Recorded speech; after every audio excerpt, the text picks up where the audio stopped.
En votre nom, très heureuse d'accueillir ici un homme que nous aimons beaucoup. Il est journaliste, essayiste, écrivain, historien, et je ne sais pas quoi d'autre encore. Philosophe, bien sûr, philosophe, évidemment.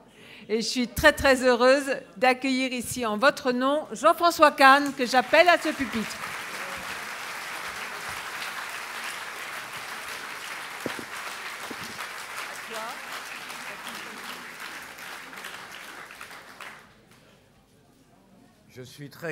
Je suis également très content de vous retrouver, car j'ai déjà eu l'occasion de venir à ces universités d'été. D'ailleurs, vous voyez, j'étais invité à la fête de l'humanité, je n'ai pas hésité à préférer.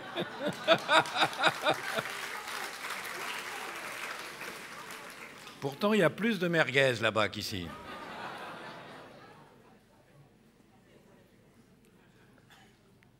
On m'a dit, au fond, d'aborder un peu l'actualité, de réfléchir un peu sur l'actualité. C'est une actualité assez jouissive pour un amateur de polar. Je ne suis pas sûr, cela étant, qu'on attende de la politique qu'elle soit jouissive pour les amateurs de polar. Qu'est-ce qu'on apprend qu'un monsieur nous dit, ben voilà, oui, moi j'avais une fonction occulte dans la République, secrète, d'ambassadeur, d'intermédiaire, et ma fonction consistait à aller voir des dirigeants africains et de leur demander de l'argent, des valises d'argent, et de les emmener pour pouvoir les donner et d'aider des hommes politiques, des personnalités politiques pour financer leur campagne électorale. C'est d'ailleurs extraordinaire. Alors il dit, moi, déjà, l'idée de quelqu'un qui arrive avec des valises de billets, déjà, il faut prévenir la police en disant, attendez, celui-là, vous ne fouillez pas sa valise, parce que entre nous, moi, je vais à l'Élysée avec une valise, on me fouille. Donc voilà, avec une valise de billets. Et alors, on nous explique, d'ailleurs, de temps en temps, une fois, je suis venu avec des tambours et l'argent était caché dans les tambours. Là, il faut vraiment avoir, comment dirais-je, une carte spéciale pour pouvoir rentrer à l'Élysée avec des tambours. Une autre fois, je suis rentré, il y avait des liasses d'argent entourées dans des publicités. Alors ils se sont dit, ça sent pas le poisson, donc c'est pas grave. Mais le plus extraordinaire, au fond, c'est déjà extraordinaire, mais le plus extraordinaire, c'est qu'il dit, voilà, j'ai donné de l'argent à Jacques Chirac, à M. Villepin. Je fais une parenthèse, il s'est passé quelque chose d'extraordinaire, c'est que l'UMP avait tendance à battre froid Dominique de Villepin. Enfin, alors dire, fallait les écouter, ils en disaient beaucoup de mal. Et là, à partir du moment où un type a dit, j'ai emmené des valises pleines de liasses à Dominique Villepin, on a entendu Copé qui a dit, ah, il est des nôtres. Je sais pas. Je ne sais pas s'il y avait un rapport de cause à effet, mais je constate, c'est quand on a dit ça qu'il a dit, il est très bien finalement, ce Copé. Mais le plus extraordinaire, c'est qu'il raconte, alors, à un moment, on a dit, non, mais il faut arrêter, ça devient un peu chaud, on va se faire avoir, donc tu arrêtes, etc. Le type, il dit, moi, j'ai été vexé quand même, je considérais que j'avais fait du bon boulot, j'ai été vexé, alors j'ai été voir un autre, en l'occurrence le président de la République, enfin, il n'était pas président de la République, j'ai été voir Nicolas Sarkozy, et je lui ai expliqué tout ça, et il m'a dit, mais vous êtes excellent, vous êtes très très bon, mais je vous prends comme conseiller. Ça n'a pas surpris. Ben, normalement, on dit, mais monsieur, dehors. Ou on dit, mais j'appelle la police, j'appelle la gendarmerie, vous allez sortir d'ici avec des menottes. Non. Ah, mais vous êtes très bon, je vous prends comme conseiller. D'ailleurs, j'ai lu dans les journaux que quand même, c'était un coup monté par l'Élysée pour faire contre-feu, parce que maintenant, c'est ça l'actualité, c'est des choses comme ça. Donc, c'était un contre-feu. Moi, je ne crois pas du tout. Je ne crois pas du tout à cela. Tout simplement parce que ce n'est pas l'intérêt. On peut penser ce qu'on veut du président de la République, mais c'est un homme intelligent.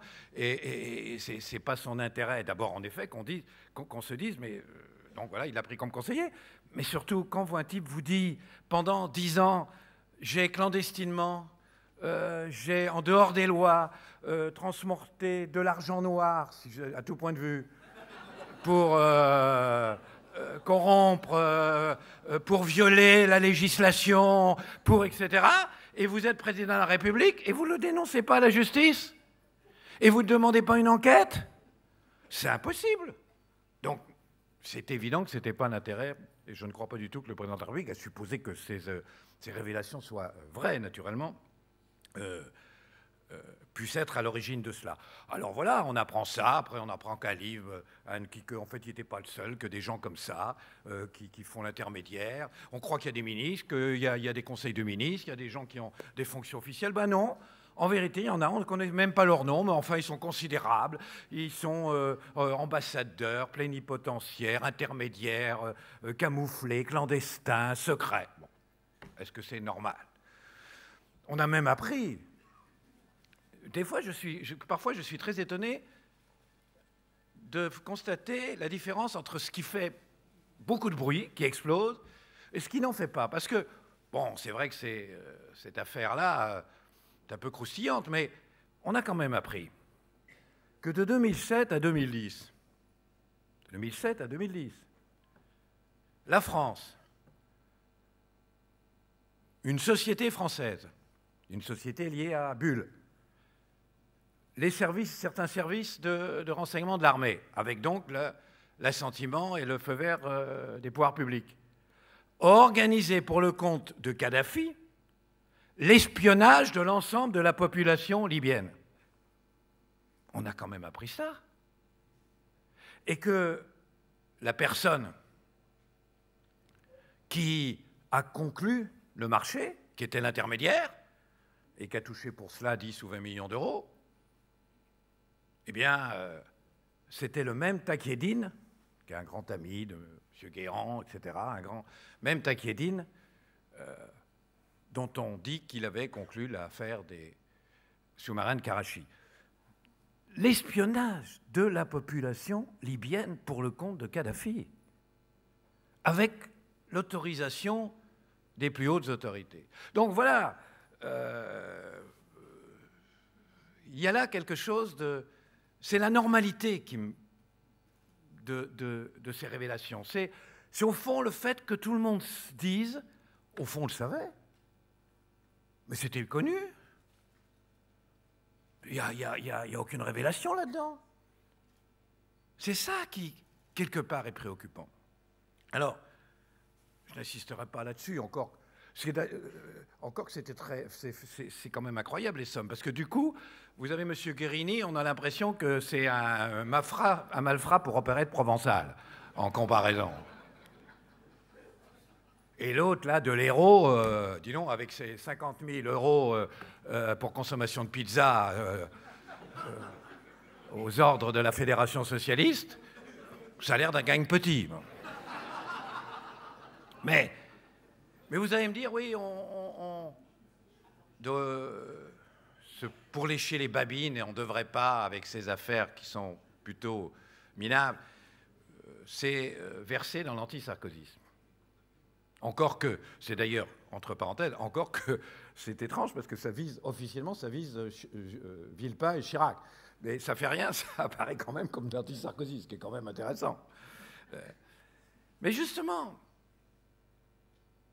l'anti-sarkozysme, puisque ça vous a été souvent reproché, ça m'a été reproché, ça a pu nous être reproché, il faut vous dire que c'est la démocratie de critiquer le pouvoir. On pourrait en faire, en effet, de façon très simple.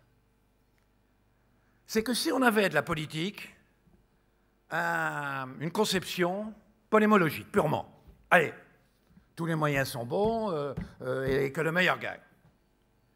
Alors aujourd'hui, il y aurait quand même un moyen très efficace, qui a d'ailleurs servi dans une élection américaine. Il y a un candidat américain, c'est connu dans l'histoire des élections américaines, qui a gagné avec un slogan tout simple, qui est « Est-ce que vous trouvez que ça va mieux ?» Mais là, on peut aller plus loin. Et, je le dis tout de suite, ça serait injuste. on pourrait dire, citez-moi un domaine où, depuis 4 ans et demi, ça va mieux. Mais allez-y d'ailleurs. Allez, un filet garni pour celui qui trouve. Et, allez. Et ne me dites pas, oui, les riches sont plus riches. Ça, c'est pas... C'est à chaque fois ce qu'on me répond. Je dis, quel est le domaine où ça va mieux? On me dit, les riches sont plus riches. Pas...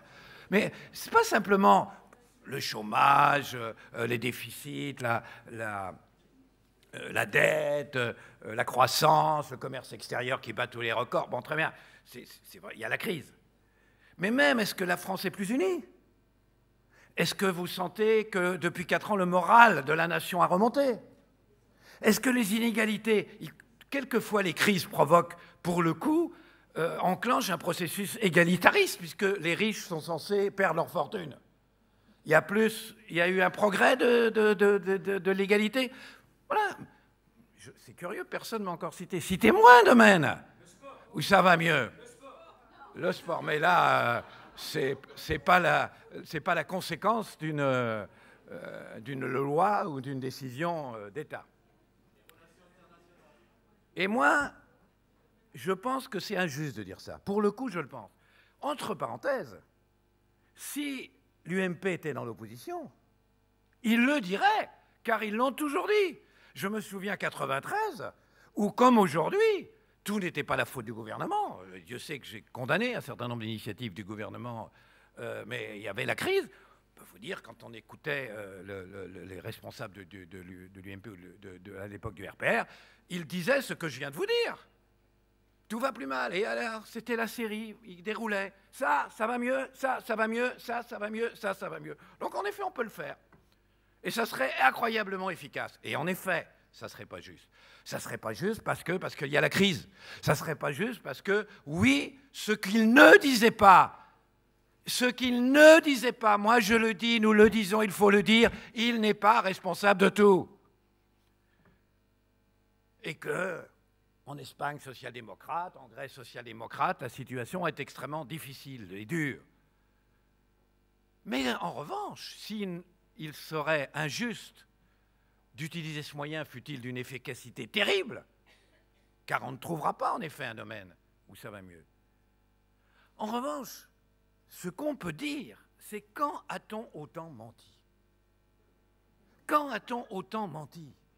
Il y a encore, car ce n'est même pas un problème moral, c'est aussi un problème moral, mais c'est quand même le fait que dans une crise comme celle auquel on est confronté, le fait de dire la vérité aux gens, de leur dire, de les mettre devant une situation, de les préparer peut-être au sacrifice, s'il faut des sacrifices. Un peu comme Churchill en 1940, il n'a pas dit bon, oui, on a perdu une petite bataille, c'est pas grave, d'ailleurs, déjà, on est en train... Non. Or, il y a encore 4 mois, le chômage est en train de régresser et d'ailleurs, ça y est, il va sans cesse régresser. La crise est derrière nous. La croissance a redémarré vivement et elle va prendre de plus en plus de dynamisme. Les déficits, nous allons très vite être, parce que vous croyez franchement qu'on va être à la fin d'année à 5,6% et l'année prochaine à 4%, personne ne le croit. Bon. Et donc nous sommes le pays où ça va le mieux. Dire qu'on est le pays, si on disait que le pays, on est un des pays où ça va le plus mal, ça serait scandaleux. Mais dire qu'on est le pays, qu'on est le seul pays où ça va bien, ou plus exactement où ça va le mieux, c'est également scandaleux. Comparer les chiffres du chômage, comparer même les chiffres, on serait surpris, comparer dans l'Europe, comparer les chiffres de la croissance ou comparer même les chiffres de la dette. Est-ce que vous vous rappelez, est-ce que certains d'entre vous se souviennent du 11 mai, pas du 11 mai 80, du 11 mai 2010. Le 10 mai 2010. Non, mais là, c'est le 11 mai 2010. C'est-à-dire, c'était le lendemain de cette réunion dramatique où les pays d'Europe se sont réunis pour confronter à la tragédie économique grecque et donc concocter ce fameux plan de sauvetage de la Grèce. moi, je m'en souviendrai toute ma vie parce que je suis resté éveillé toute la nuit. Il fallait que je fasse un blog. Je faisais un blog à l'époque, vers minuit, 1h du matin. Et puis tout à coup, bon, j'ai vu les décisions qui étaient prises. Et j'étais absolument consterné. J'étais consterné. Je l'ai écrit d'ailleurs. Mais j'étais encore plus consterné le lendemain matin, là, après m'être réveillé, en écoutant les commentateurs. C'était l'euphorie. Est-ce que vous vous souvenez, l'euphorie? C'est formidable. C'est génial. C'est un plan absolument extraordinaire. D'ailleurs, c'est notre président qui en a eu l'idée. Au même moment, en Italie, il disait la même chose. En Allemagne, il disait la même chose. Tous les présidents en avaient eu l'idée. Et c'était absolument extraordinaire. Très bien. Mais est-ce que vous êtes conscient comment dirais-je, de cette espèce de divorce, de déchirure qu'il y avait entre cette espèce d'alléluia généralisé et ce qu'on entendait, ce que disaient les gens, ce que disait Madame Michu. Madame Michu, d'abord, on lui avait expliqué qu'il n'y avait plus d'argent dans les caisses. Et elle se dit, attendez, est-ce que j'ai bien compris? Il n'y a plus d'argent dans les caisses, mais on a trouvé 450 milliards. Mais alors, puisqu'il n'y a plus d'argent dans les caisses, où est-ce qu'on a trouvé 450 milliards? Personne n'a songé qu'il fallait peut-être lui expliquer ça. Et comme personne n'a songé qu'il fallait expliquer ça, elle s'est dit, oui, je comprends, on a une crise parce qu'il y a un pays qui s'est trop emprunté, donc pour couvrir ses emprunts, on va emprunter. Autrement dit, pour ne pas se mouiller, on se jette à l'eau. C'est connu, ça s'appelle, ça a un nom. Il y a quelqu'un de peu recommandable qui avait dit, pour pouvoir éteindre un départ de feu, on l'arrose d'essence. Ce n'était pas totalement faux. Au fond, c'est un peu la politique du sapeur camembert. Je ne sais pas si vous avez lu dans votre jeunesse une bande dessinée qui s'appelle Le sapeur camembert, mais vous avez l'adjudant qui dit au sapeur camembert, il faut que tu me bouches ce trou. Ah, je bouche ce trou, mais pour boucher le trou, il faut de la terre. Où je vais trouver de la terre? Ah bon, il fait un trou pour prendre de la terre. Et il bouche le trou, mais il y a toujours un trou. Si encore on avait prêté à la grecque, plus rapidement, 20, 30, 40 milliards, qui auraient suffi, mais à taux zéro. À taux zéro, on aurait perdu beaucoup moins qu'on va perdre, puisqu'au mieux, on va vers un défaut de 50%. Beaucoup moins. Non, on aura prêté à 5%. Si vous faites un calcul à 5%, vous apercevez une chose, une grande partie de ce qu'ils vont économiser par les sacrifices qu'on leur impose, donc ce qu'ils vont le gratter, de toute façon, ils le perdent à cause de la montée des taux d'intérêt à 5%, plus ceux sur le marché qui, eux, ont atteint 9 ou 11%. Mais surtout, je lisais l'autre jour, il y a 15 jours, je lisais dans Le Monde cet article extraordinaire, où il disait, mais tout le monde savait que compte tenu de ce qu'on imposait à la Grèce et dans le laps de temps lui imposait, la croissance qui est nécessaire pour qu'ils puissent rétablir leurs comptes est impossible et que ça provoquera une récession qui risque d'avoir un effet pire presque pire que le laxisme dont ils se sont rendus coupables. La vérité, c'est que, en effet, aujourd'hui, on a le chiffre. La Grèce est à moins 5% en croissance. Et son déficit s'est plutôt creusé cette année. Mais c'est quand même extraordinaire parce que c'était évident qu'on ne peut pas imposer à un pays, aujourd'hui tout le monde le sait, puisqu'on vous dit attention, attention, il faut lutter contre les déficits, c'est très important, mais il ne faut pas sacrifier la croissance, attention de ne pas faire une politique trop brutale qui provoquerait une austérité à contre-cycle. Donc on le sait. Alors au nom de quoi on a dit, ah ben voilà, on va vous emprunter d'argent à telles conditions, mais à des conditions telles qu'il était évident que les moindres recettes que cela provoquerait compenseraient au mieux les économies qu'ils feraient grâce au sacrifice de leur population. Comment est-ce qu'on a pu dire que c'était un plan génial, un plan mérifique, etc. Vous avez vu comme... D'ailleurs, je vous signale que qui le revendique ce plan aujourd'hui? On nous disait c'est l'idée de machin. Et c'est génial. Alors, très bien, mais qui le revendique? Je crois que cette politique, je disais tout à l'heure, se mettre à l'eau pour ne pas se mouiller, donc de gribouille, cette politique où on s'interdit de regarder les choses en face, purement électoraliste. Purement électoraliste, parce que en vérité, la raison, c'est ça. Il faut être élu, donc surtout, ne dites pas que ça va mal, non, surtout, dites que ça va aller mieux, que ça va aller toujours mieux. Le mal que cela fait, y compris dans l'opinion, et y compris sur le moral de la population. Donc voilà, il ne s'agit pas de dire vous êtes responsable alors que pratiquement tout va mal. En revanche, je crois qu'on aurait beaucoup de raisons de dire mais enfin, pourquoi vous n'avez pas dit la vérité? Pourquoi vous n'avez pas demandé aux Français, avec vous, de réfléchir à une situation réelle? Dieu sait qu'on a eu raison, et Dieu sait que j'ai pu l'écrire, de reprocher à la gauche son déni de réalité sur le problème de l'immigration, sur le problème de l'insécurité, etc. Mais là, c'est pire qu'un déni de réalité. C'est qu'en vérité, eux savaient, mais ils avaient décidé qu'il était important que les Français ne sachent pas. Et d'ailleurs, il serait très difficile, objectivement, aujourd'hui, de nous accuser d'antisarkozisme, parce que c'est même l'inverse. Moi, j'applaudis. Aujourd'hui, j'applaudis. Pourquoi j'applaudis? Parce qu'il ne se passe pas une semaine ou un mois sans qu'on nous annonce que le pouvoir revient sur une décision qu'il avait prise, corrige une réforme qu'il avait faite et reconnaît par cela, alors là, pour le coup, avec une honnêteté, une franchise que j'applaudis à tout rompre, dont je le félicite, reconnaît donc qu'en vérité, on avait raison et qu'il avait tort. Eh bien,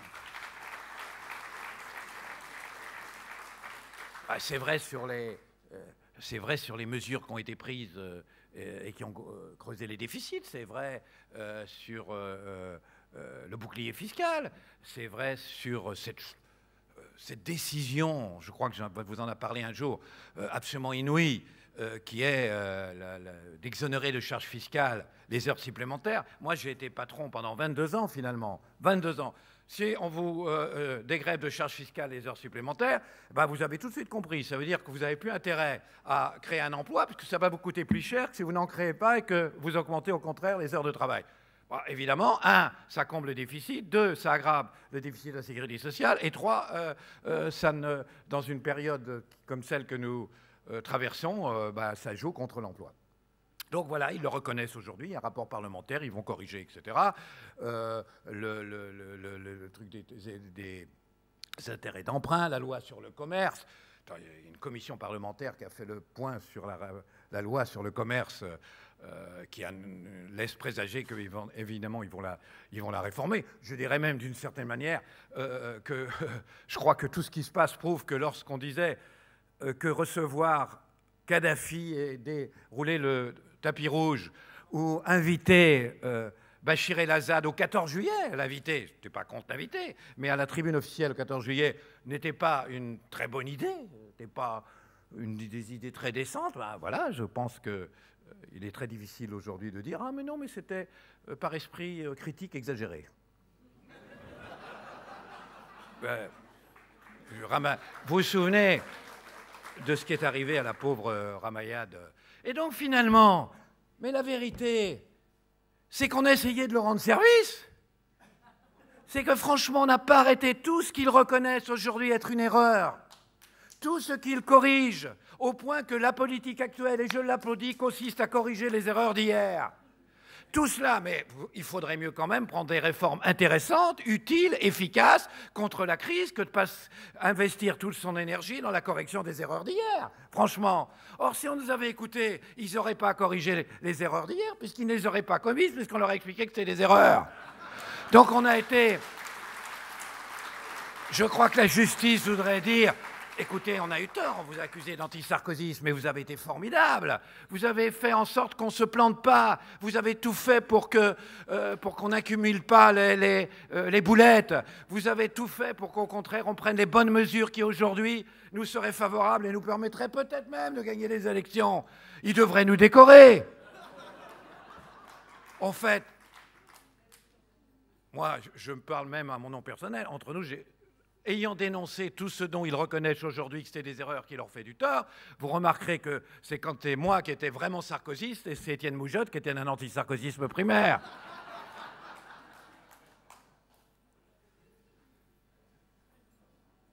Donc, voilà ce qu'on pourrait dire sur ce problème de l'anti-sarkozysme. J'ai trouvé la réforme des retraites. Ça a été bien fait. Oui, la réforme des retraites. Mais moi, j'ai pas dit, attention, j'ai pas posé la question, est-ce qu'ils ont fait une réforme bonne? Puisque moi, je vous en citerai une autre. La réforme de retraite, si vous menez mon avis, il fallait faire une réforme de retraite. Je suis pour la retraite à 62 ans. Elle a été mal faite, il faudra recommencer dans 5 ans. Elle a été très mal. En revanche, je reconnais que le processus engagé pour l'autonomisation des universités, du moins c'est mon avis, va dans le bon sens. C'est pour ça que je ne posais pas le problème des réformes. Je posais le problème où ça va mieux. Et je précisais, en plus, c'est injuste, par certains côtés, de dire qu'il le ferait, mais ce n'est pas une raison pour laquelle nous devrions, nous, le faire. Pour conclure, je voudrais simplement évoquer deux points sur lesquels il pourrait y avoir des différences de sensibilité entre nous, mais c'est le débat démocratique. Vous avez vu hier, enfin, je ne sais pas si vous l'avez vu, mais peut-être le débat pour les primaires socialistes. Je ne sais pas si vous avez pris conscience à quel point il s'est passé quelque chose d'absolument inimaginable, au fond. Et quand je dis inimaginable, je veux dire qu'on n'aurait pas pu l'imaginer il y a encore 5-10 ans. On vous aurait dit il y a 5-10 ans, voilà, il va y avoir 3 heures de télévision où il n'y aura que des socialistes sur le plateau. Et des socialistes qui discuteraient, voilà, devant les Français pendant 3 heures, 3 heures et demie. Mais ça se passerait à un moment particulier où il y a une crise terrible, crise sociale, crise financière, crise économique, quelque part crise du modèle néocapitaliste, dans un moment où il y a un grand mécontentement dans le pays, dans un moment où en France et dans d'autres pays on assiste, comparé à ce qu'on a pu vécu pendant 40 ans, plutôt à de véritables régressions sociales. Et qu'est-ce que vous croyez qu'ils vont dire, ces socialistes? Eh bien, franchement, on vous aurait posé la question il y a 5-6 ans, vous auriez imaginé, oulala, ça va être un assaut, il faut changer la société, il faut faire la révolution, il faut changer le monde, il faut changer la vie, il faut ficher en l'air ce système pourri. Vous auriez imaginé que... Parce que je précise, c'était des socialistes. Parce que je suis convaincu qu'il y en a qui ont vu ça pendant 3 heures et demie et qui l'ont oublié, que c'était des socialistes. Ou qui se sont cru qu'ils s'étaient trompés de chaîne. C'était des socialistes. Et alors, c'était... Alors, il y a eu quelques-uns comme Montebourg, mais dans l'ensemble, c'est à qui ferait assaut de l'appel à la rigueur, à l'économie, au sérieux. Ah non, mais on peut pas faire grand-chose, d'ailleurs, on fera pas grand-chose, puis on peut pas faire grand-chose. Il n'y avait même pas l'évocation d'une alternative. Est-ce que le mot alternative a été prononcé? Je ne suis même pas sûr. D'une alternative. Même pas l'idée que, bon, il faut sans doute mettre des rustines, il faut combler les trous, mais peut-être après, pour aller où? Construire quoi? Rien. Et alors, vous me direz, bah, c'est formidable. Alors, vous savez comment a réagi l'UMP à ces 3 heures et demie de débat entre les socialistes? Alors, je regardais ça dans le journal en voyant. Ils ont dit, ça a été un concours de démagogie. Un concours de démagogie. Alors, on pourrait dire, finalement, c'est pas si mal, c'est un progrès. Justement parce que pour une fois, ça n'a pas été un concours de démagogie, parce qu'on n'a pas essayé de faire rêver, parce qu'on n'a pas essayé de faire ce que le discours de 81, le rêve, que même pas le discours de Sarkozy en 2007, entre parenthèses, la rupture. Bon. Oui, mais je vous demande en même temps de faire réfléchir, de réfléchir. Parce que quand vous, et tout le monde, vous pouvez le constater, quand vous promenez dans le pays, que vous parlez aux gens, à qui que ce soit, quoi qu'ils votent, ils ne vous parlent pas comme ça. Ils sont d'accord pour dire qu'il faut faire des économies. Ils sont d'accord pour dire qu'il faut réduire les déficits. Ils sont d'accord pour dire qu'il faut absolument réduire la dette. Mais ils vous disent tous qu'ils aspirent à une alternative. Ils vous disent tous que ce système n'est plus possible. Moralement, idéologiquement, rationnellement. Et qu'ils attendent quelque chose. Et le fait que ceux dont c'est en partie la fonction dans l'histoire ne leur propose plus rien de cela. Plus rien. Attention, cela peut être dangereux aussi. Cela peut être dangereux aussi. Au mieux, je dis bien au mieux, ça peut profiter à Mélenchon. Mais attendez, Mélenchon, finalement, il propose un modèle qui a déjà existé. C'est le modèle étatiste, c'est même pas une vraie alternative. Mais ça peut vraiment profiter plus peut-être qu'on le croit, ou que les sondages le montrent, ça peut profiter au Front National et à Marine Le Pen. Et j'entends des choses incroyables. Des gens qui viennent d'un vote communiste, d'un vote socialiste, d'un vote gauchiste, d'un vote Bayrou, d'un vote gaulliste, qui sont des gens du peuple, vraiment, des travailleurs, et qui, en effet, commencent à dire « Attends, si on ne nous propose pas, c'est pas possible, on ne peut pas accepter, vous avez vu alors ils vous parlent les banques, les profits financiers, les inégalités augmentées, les traders, enfin bref, le truc qui ne comprennent plus rien, ces masses et encore, ils ne comprennent pas. Parce qu'entre parenthèses, s'ils comprenaient, ce serait pire. Parce que s'ils comprenaient que pour sauver un système, en 2008, les États ont mis sur le marché plus de liquidités que jamais on en avait mis et qu'on pouvait même imaginer qu'on n'en mettrait jamais. Mais que, aussitôt, quoi qu'on ait dit, on n'a pas réformé le système qui est resté intrinsèquement spéculatif au point que ces sommes inouïes, au lieu d'aller vers la production, et l'on voit bien aujourd'hui, ont été grossir l'ensemble des bulles spéculatives. S'ils savaient cela, et après qu'on ait su, qu'on nous ait révélé qu'il y avait une économie virtuelle qui brassait des sommes 50 fois plus importantes que l'économie réelle, s'ils savaient ça, ils seraient encore plus en rage. Mais ils sont en rage. Et moi, je vous dis, je vous en conjure, parce que je le sens très profondément, il faut que vous soyez de ceux qui leur proposent une alternative. Qu'il faut de ceux qui réfléchissent et qui portent l'idée, vous êtes des humanistes, qui portent l'idée qu'au-delà, en effet, des rustines qu'il va falloir bien coller, on est en vélo, on est en panne, il faut des rustines. Mais il y a un moment, il faut changer de vélo. Et ce n'est pas vrai qu'à la 40e rustine, on ne change pas de vélo. Et que donc il faut un nouveau vélo, c'est-à-dire qu'il faut penser, réfléchir, construire un nouveau modèle. Un nouveau modèle, je le répéterai, c'est peut-être un refrain de ma part, où ce ne soit plus l'État ou l'argent qui soit central, mais que ce soit l'humain dans toutes ses acceptions qui soit central. Vous devez porter cela, absolument, sans quoi ça sera dramatique.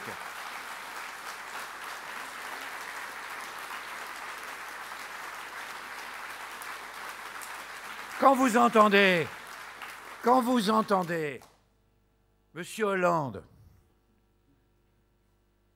qui tient un discours qui est en effet raisonnable, normal, et qui n'est que raisonnable et normal.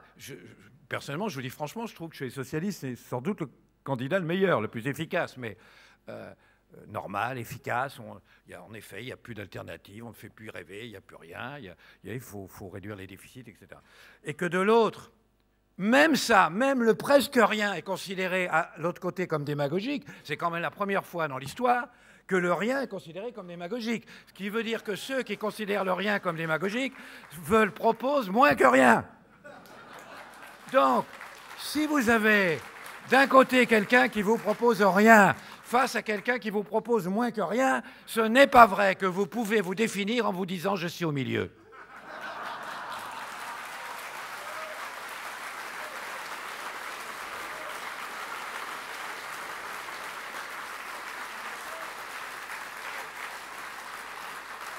Je ne sais pas ce qu'il y a entre rien et moins que rien, s'il y a quelque chose, mais de toute façon, ce n'est pas très intéressant.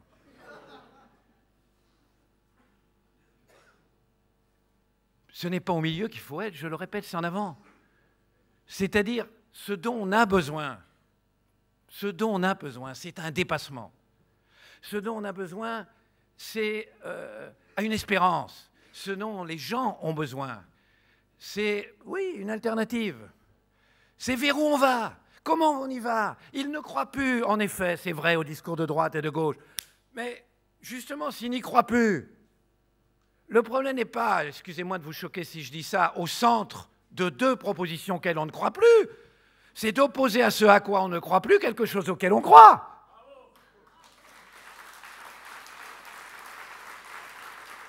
Je ne le dis pas dans un sens critique, je le dis parce que je crois qu'il faut y réfléchir. Je crois qu'aujourd'hui, je conclurai là-dessus d'ailleurs pour vous dire quelque chose de simple, quand vous lisez les philosophes anciens, vous apercevez, on va fêter bien sûr l'anniversaire de Rousseau qui a beaucoup parlé à l'idée de bonheur, c'est qu'au fond il y a deux types de bonheur. Il y a ce que j'appellerais le petit bonheur, mais c'est pas un bonheur illusoire. C'est finalement on est mieux ici qu'ailleurs, on est mieux ici qu'en face. Et puis mes enfants, moi je vis plutôt mieux et je profite de plus de progrès que mes enfants. Et je sais que mes enfants connaîtront une vie meilleure que la mienne. Ben voilà. Et c'est un petit bonheur, mais c'est un bonheur, c'est un vrai bonheur. Et puis, au contraire, non, je rejette cette société injuste, inégale, etc. Mais je participe d'un mouvement pour la faire changer. Et c'est également un bonheur. Épicure a écrit des lignes formidables là-dessus.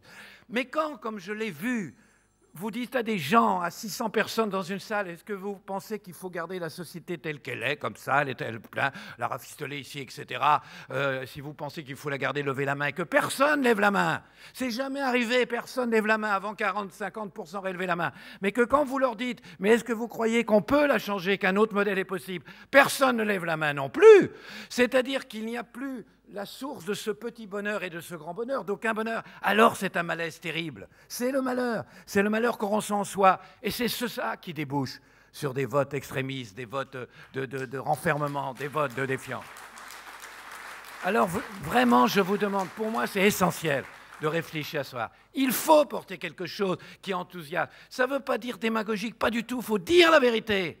Mais quelque chose qui mobilise, quelque chose qui enthousiasme, quelque chose qui dit on va vers ça, on va construire de quelque chose de neuf. Non, on ne peut pas accepter cette immoralité, non, on ne peut pas accepter cette iniquité. Eh bien, on va faire en sorte de construire un autre monde. Oui, l'aspiration à un autre monde, il n'appartient à personne, c'est une nécessité.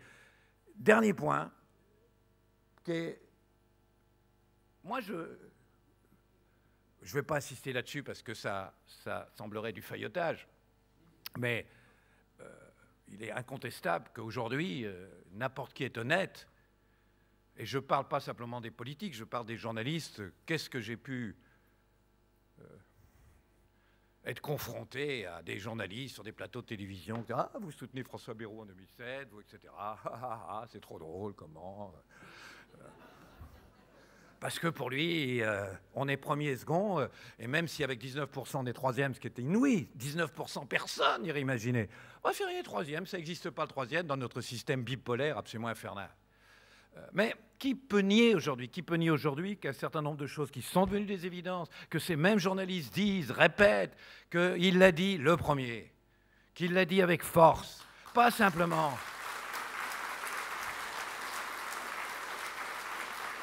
Pas simplement les déficits, pas simplement la dette, mais beaucoup d'autres choses. Je pense, par exemple, si vous prenez votre automobile pour aller sur les autoroutes, eh bien, vous avez vu ce que c'est que la privatisation des autoroutes?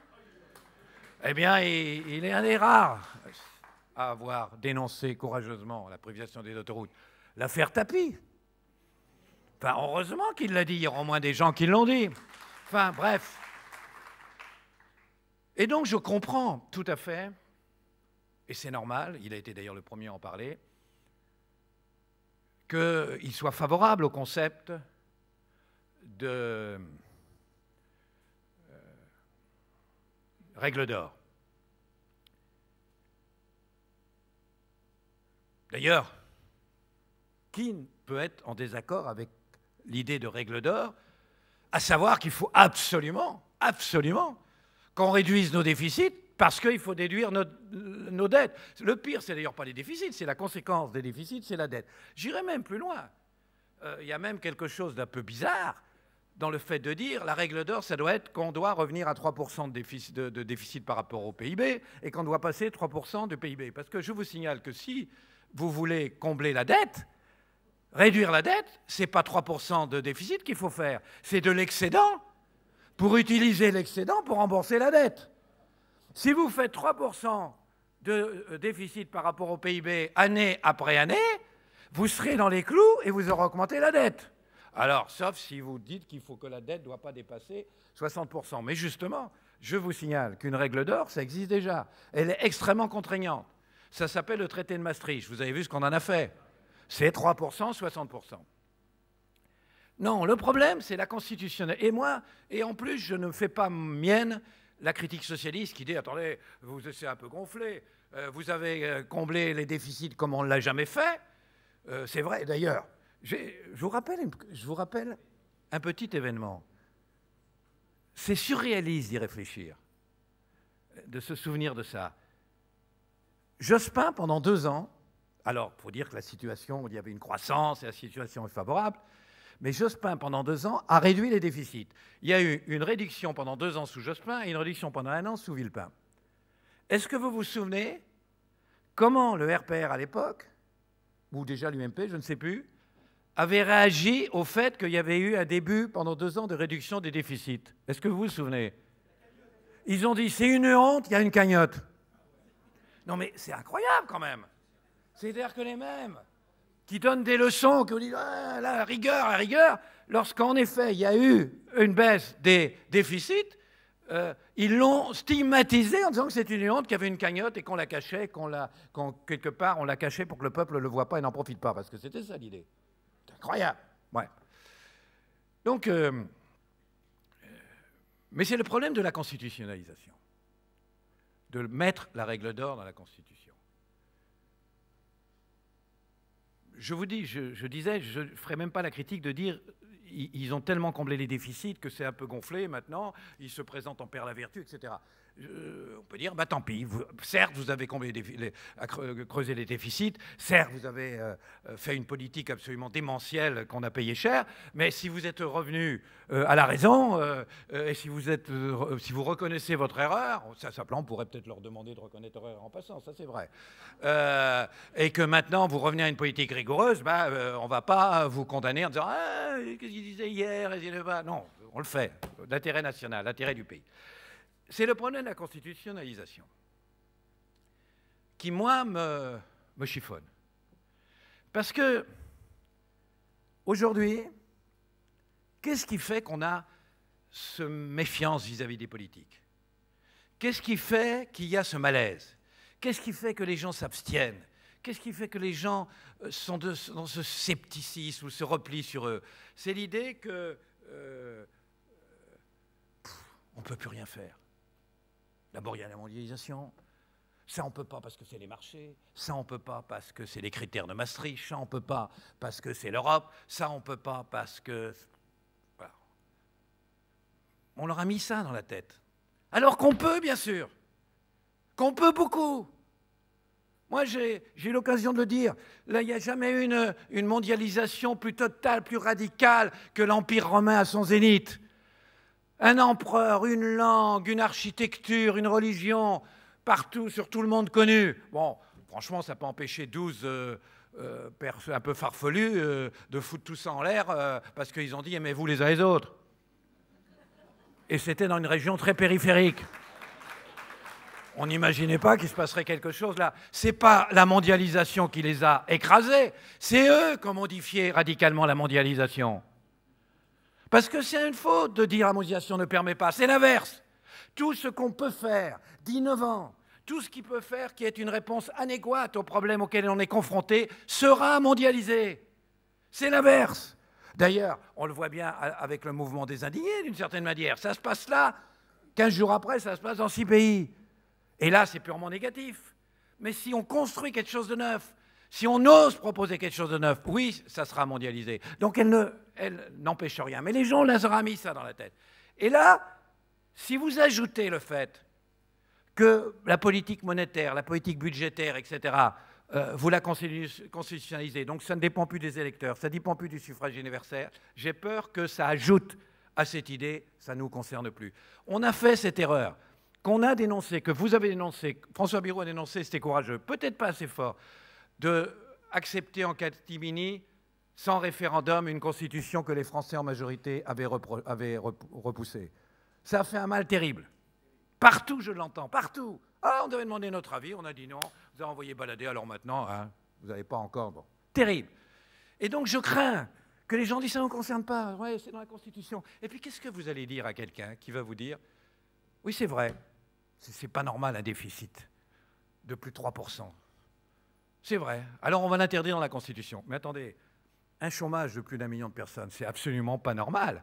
Et d'ailleurs, la Déclaration universelle des droits de l'homme programme le droit au travail. Donc l'interdiction du chômage, mettez-le dans la Constitution.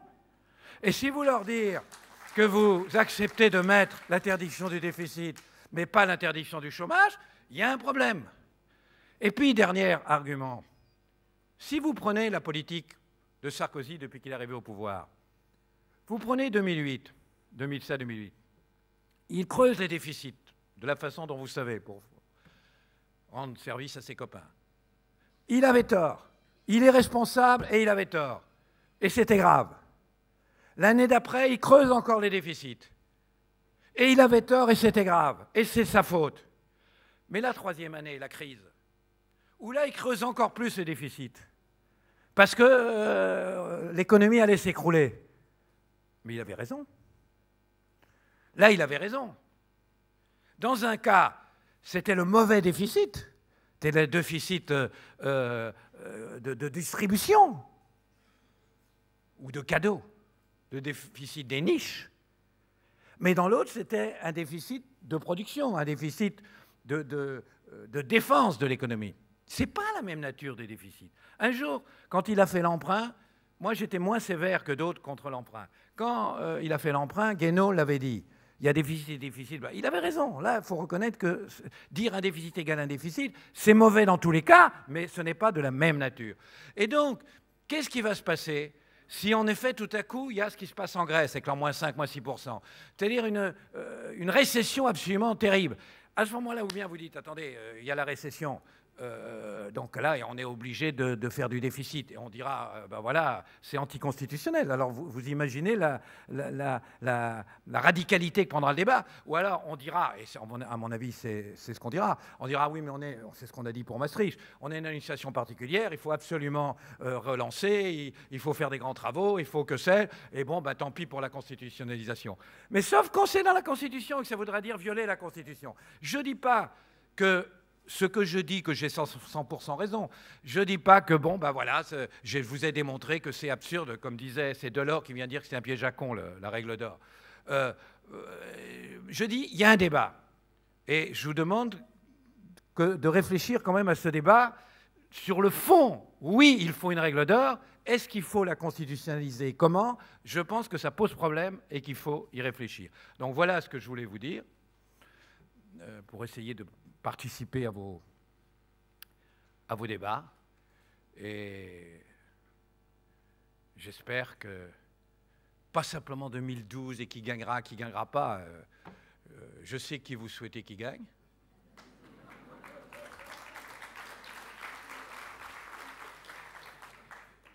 Moi, j'aimerais bien aussi.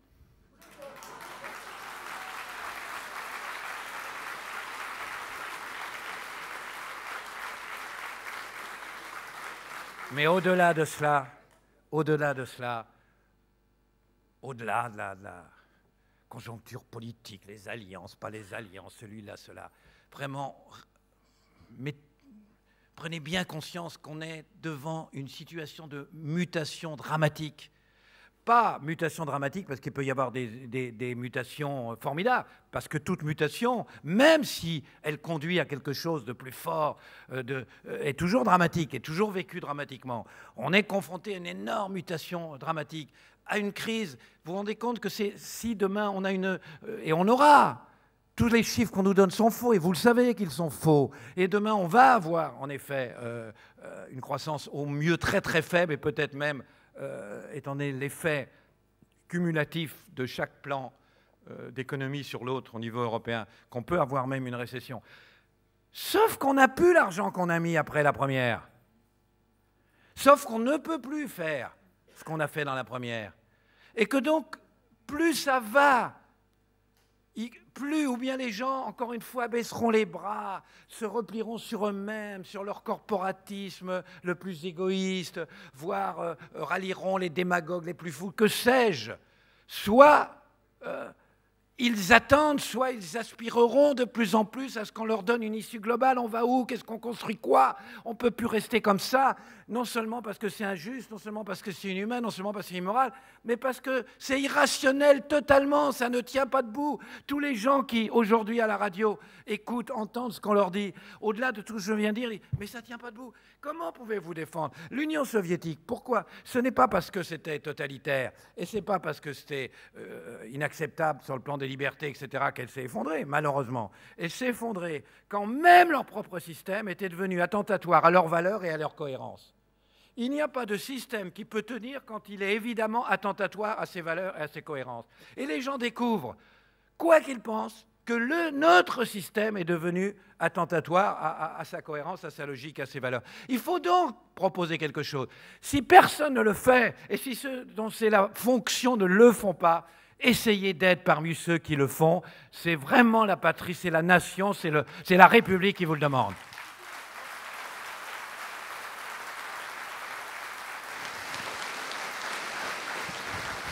Merci Jean-François Kahn, merci. Jean-François Kahn dédicace ses livres à la librairie juste à côté. Et on enchaîne tout de suite avec